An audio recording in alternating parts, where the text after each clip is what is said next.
High বন্ধুরা, আমাদের YouTube channel তোমাদের স্বাগত জানাই। এই প্রথম বাংলার ইতিহাস নিয়ে চর্চা করতে বা ইতিহাসের দর্শনীয় স্থানগুলোকে ভিজিট করতে আমরা হাজির হয়েছি আজকে হালি শহরের রানী রাসমণি ঘাটে। আমরা এই ঘাটটাকে দেখব, এখানকার যে দর্শনীয় স্থানগুলো আছে আমরা তার সম্বন্ধে জানবো এবং সর্বোপরি এর হিস্ট্রি সম্বন্ধে আপনাদেরকে নলেজ দেবো।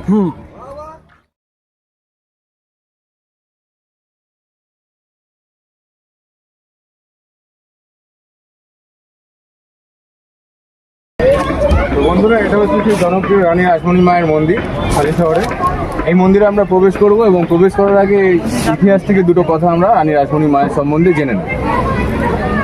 1793 সালে কোনা অঞ্চলে হালি শহরের এই স্থানেই জন্ম হয় মাতা রানী রাসমণি এবং তার যে জার্নিটা এইখান থেকে শুরু করে মা রানী রাসমণি হওয়ার যে জার্নিটা, সেটা একটা খুব সুন্দর জার্নি। তার সম্বন্ধে আমরা ক্রমশ আপনাদের জানাতে চাই। তার পিতা ছিলেন হরে কৃষ্ণ দাস এবং মাতা রামপ্রিয়া দাস। আচ্ছা, আসুন দেখা যাক এই মন্দিরটা, তারপরে ক্রমে ক্রমে আপনাদের পুরো হিস্ট্রি সম্বন্ধে অবগত আমরা করাবো। আসুন। মাত্র 7 বছর বয়সে রানী রাসমণি তার মাকে হারান।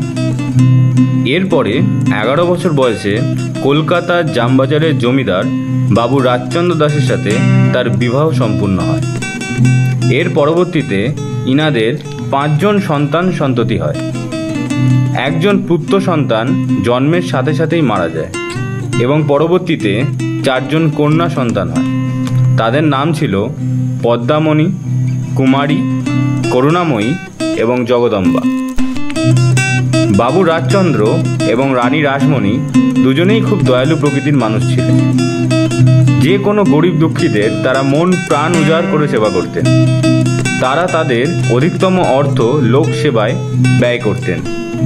এমনকি জনসাধারণের স্নান ঘাটের ব্যবস্থা করার জন্য রানী রাসমণি প্রচুর অর্থ ব্যয় করেন। তিনি এবং তার স্বামী কলকাতায় বাবুঘাট বাঁধাতে সক্ষম হন।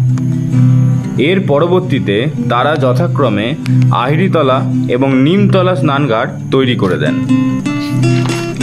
কিন্তু এর পরবর্তীতে তার স্বামী রাজচন্দ্রের মৃত্যু হয়ে যায় এবং এরপর রানী রাসমণি জমিদারির সমস্ত দায়িত্ব নিজের কাঁধে তুলে নেন।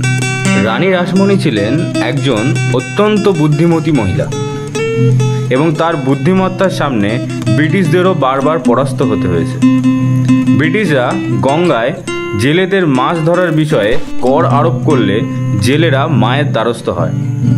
তখন রানী রাসমণি গঙ্গার বেশ কিছুটা অংশ 10,000 টাকায় ইজারা নিয়ে নেন এবং সেই অংশে লোহার চেন দিয়ে আটকে দেন, যাতে জেলেরা সেখানে নিশ্চিন্তে মাছ ধরতে পারে।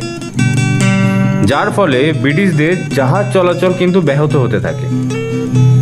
এর ফলে ব্রিটিশরা রানী রাসমণির শর্ত মানতে বাধ্য হন।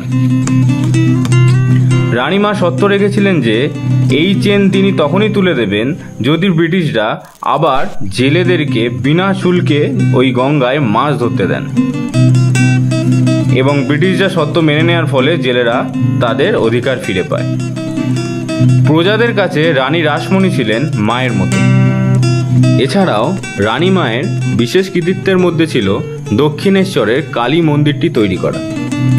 তিনি একজন শূদ্র মহিলা ছিলেন, তা সত্ত্বেও তৎকালীন সমাজ ব্যবস্থার বিরোধিতা সত্ত্বেও তিনি এই মন্দিরটি তৈরি করতে সক্ষম হয়েছিলেন এবং এই মন্দিরের প্রধান পূজারী হিসাবে তিনি রামকুমার চট্টোপাধ্যায়কে নিয়োজিত করেছিলেন। এই রামকুমার চট্টোপাধ্যায় ছিলেন গদাধর চট্টোপাধ্যায়ের দাদা। এই গদাধর চট্টোপাধ্যায়, যিনি পরবর্তীতে বিশ্বের দরবারে রামকৃষ্ণ পরমহংসদেব রূপে পরিচিতি লাভ করেছিলেন এবং ভারত তথা বিশ্বকে একটি নতুন পথ দেখিয়েছিলেন।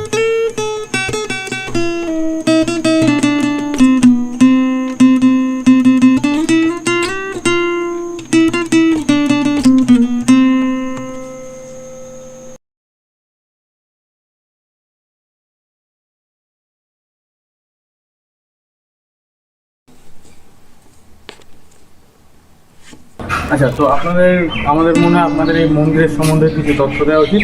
তো সেই তথ্যগুলো এখানে লেখা রয়েছে। এখানে প্রসাদের সম্বন্ধে কিছু লেখা রয়েছে, একটু ঝুম করে দেখুন।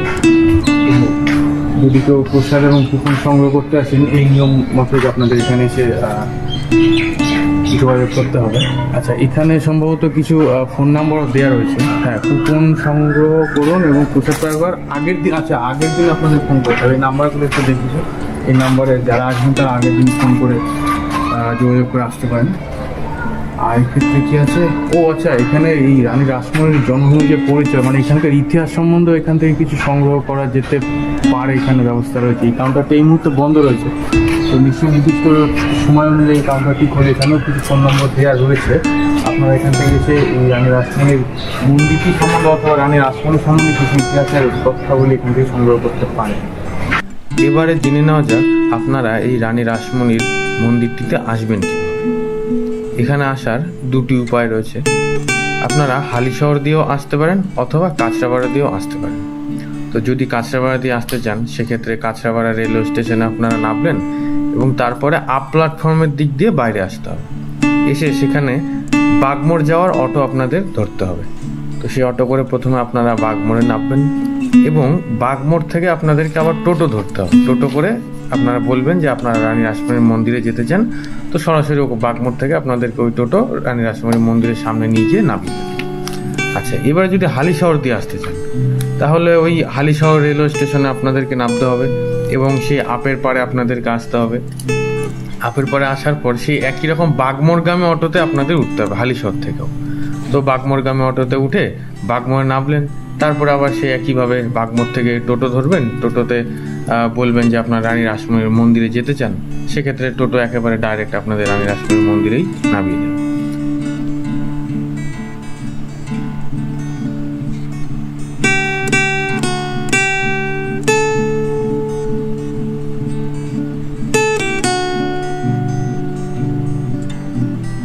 কাকা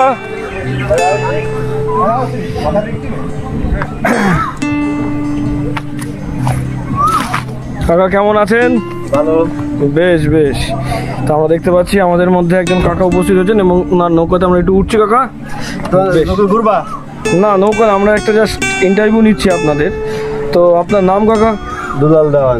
বেশ, আপনি কি এটাই আপনার পেশা? হ্যাঁ, আমার ঠিকাই। আচ্ছা আচ্ছা, এটা আপনি কত বছর ধরে করছেন কাকা? 5-6 বছর। আর এর আগে আপনি কি করতেন কাকা? এর আগে মাছ ধরতাম এই নৌকা করেই? লৌকো করেই। বেশ বেশ। আচ্ছা, এই নৌকা কজন বসতে পারে? 30 জন। 30 জন? বাহ, আপনারা দেখতেই পাচ্ছেন যে এই নৌকোটির আয়তন অনুসারে এই নৌকে কমপক্ষে 30 জন বসতেই পারে। আর রাজস্বীর মতো লোকেরা মোটামুটি 2 থেকে 3 জন বসলেই ওর মোটামুটি নৌকাটা লোড ফুলফিল হয়ে যাবে। যাই হোক, আচ্ছা, এই নৌকাটার কাঠটা কি দিয়ে তৈরি কাকা? শাল কাঠ। শাল কাঠ।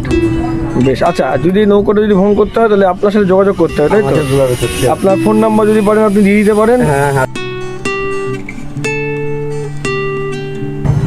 ওকে, আপনার নম্বরটা আমরা নিয়ে নিলাম, এটা আমরা ইউটিউব চ্যানেলে দিয়ে দেবো। ঠিক আছে কাকা। ডাইরেক্ট ফোন চলে আসে।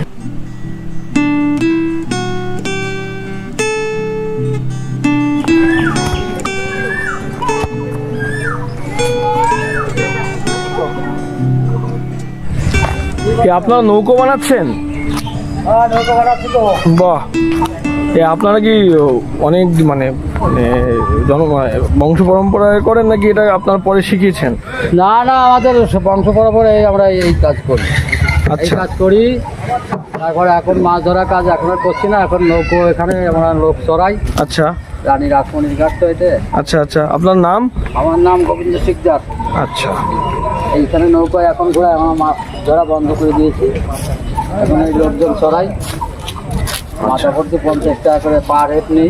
আচ্ছা আর যদি একটু বেশি টাইম ঘুরতে যায়, ওই জায়গাটা 30 মিনিট ঘুরলে 100 টাকা আচ্ছা এক একজন। 30 মিনিট করে ঘুরলে 100 টাকা, আর যদি 15 মিনিট ঘুরে তাহলে 50 টাকা করে নেওয়া হয়। এইভাবে আমরা লোক চড়াই এখন। তো মানে একেবারে কতজনকে নিয়ে? একবারে একটা নৌকায় নৌকো 3-4 রকম আছে। একটা নৌকো 30 জনও যাওয়া যায়, একটা নৌকো 20 জন যাওয়া যায়, একটা নৌকো ওই নৌকোটা 30 জন যাওয়া যায়। মানে নৌকার আয়তন অনুযায়ী এনারা নিয়ে গিয়েছে। মোটামুটি যে নৌকোটা 15 মানুষ ধরে আমরা 15 জন। হ্যাঁ, সে তো আর রিক্সার মধ্যে আমরা যাই না। এটা উপরের আবার লাইট জ্যাকেটও রয়েছে আমাদের। আমার সেফটি জ্যাকেট রয়েছে, এই জন্য আমাদের খুবই একটা সমস্যা নাই। একটা ভালো বিষয়। এখানে আমরা এইভাবে আমরা জীবিকা নির্বাহ করি। আপনার এই কোন সময়তে কোন সময় সকাল 6টার থেকে শুরু করে আমরা 7টা অবধি থাকি বিকাল। আচ্ছা তাহলে তো এটা বেশ ভালো। ভিতরে আমরা সারাদিন থাকি, এখানে বসে থাকি, যখনই লোক আসে তখনই চড়াই। একটা নৌকো বানাতে কতদিন লাগে? এইরকম একটা নৌকো বানাতে গেলে হয়তো দেখা যাচ্ছে 1 মাস মতন লাগে, 20 দিন লাগে এরকম। আর কি কাঠ ইউজ হয়? শাল কাঠ আছে, ভালো সেগুন, কেউ সেগুন দিয়ে বানায়, কেউ আবার যদি ইচ্ছা হয় তাহলে সে আবার ওই ঘোরানি মাছে ওগুলো দিয়ে তৈরি করা যায়, আর বিভিন্ন ধরনের কাঠ দিয়ে তৈরি করা যায়। আর নিচে এগুলো তো আলগা। হ্যাঁ, হালকা তো। আর যদি শাল কাঠ দিয়ে, ভালো শাল কাঠ দিয়ে করা যায় তাহলে টেকসইটা বেশি দিন করে লাস্টিংটা। এই তো 50 বছর বয়স হয়ে গেছে। এইটা তো বুঝি গেছে হিন্দু। তো বন্ধুরা, আমরা রানী রাসমণি ঘাট ঘুরতে এসেছি। আমরা দেখতে পেলাম রানী রাসমণি টেম্পল। এছাড়াও আমরা দেখতে পেলাম এনাদের সাথে কথা বললাম, এনাদের প্রধান জীবিকা সম্বন্ধে আমরা জানলাম। এবং এখানে এই ব্যবস্থাটাও আছে, আপনারা দেখতে পাচ্ছেন। আপনারা চাইলে এখানে এসে নৌকা করে ঘুরতে পারেন, এটাই এনাদের প্রধান জীবিকা। এবং এনারা যথেষ্ট দায়িত্ব সহকারে ঘুরায়, নিজেরা সেফটি জ্যাকেটও ইউজ করে। আপনাদের কোনো ভয়ের কোনো বিষয় নেই। আপনারা এসে অবশ্যই গঙ্গা দর্শন করতে যেতে পারেন, গঙ্গা মাকে দর্শন করতে পারেন। আর আপনার সহায়তায় থাকবে এনারা, দেখে নিন।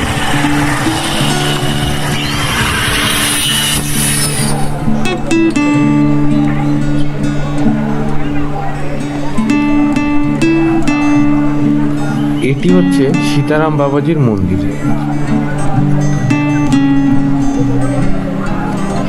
এটি রানী রাসমণি মায়ের মন্দিরের সামনেই অবস্থিত।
আশা করি এই রানী রাসমণি মন্দির সম্বন্ধে সমস্ত তথ্য আমরা আপনাদেরকে দিতে পেরেছি।